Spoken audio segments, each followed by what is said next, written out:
Johor பாருவில் நடைபெற்ற 12 வயதுக்குட்பட்டோருக்கான கால்பந்து போட்டியின் போது 12 வயது சிறுவன் ஒருவன் எதிர்பாராத விதமாக மயங்கி விழுந்து உயிரிழந்த சம்பவம் பெரும் சோகத்தை ஏற்படுத்தியுள்ளது.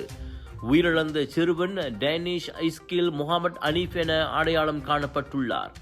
இவர் பாசிர் கூடாங் தாமான் ரிந்திங் டுவா தேசிய பள்ளியில் பயின்று வந்தார். தனது 8 வயதிலிருந்தே ஷைனிங் எஃப்சி எனும் கிளப்பில் கால்பந்து பயிற்சி பெற்று வந்த இவர் மிகவும் சுறுசுறுப்பான மற்றும் திறமையான வீரர் என்று பயிற்சியாளர்களால் புகழப்படுகிறார். சம்பவம் நடந்த இடத்தை உறுதிப்படுத்திய தென் ஜோஹர் பாரு போலீஸ் இது திடீர் மரணம் என வகைப்படுத்தப்பட்டுள்ளதாக தெரிவித்துள்ளது. வளர்ந்து வந்த திறமையாளரான டேனிஷின் மறைவு ஜோஹர் கால்பந்து சமூகத்திற்கு ஒரு பேரிழப்பாக கருதப்படுகிறது. ஜோஹர் பாரு கால்பந்து சங்கம் மற்றும் மாநில கல்வி இலாக்காவின் விளையாட்டு பிரிவு ஆகியவை சிறுவனின் குடும்பத்திற்கு தங்களின் ஆழ்ந்த இரங்கலை தெரிவித்துள்ளன.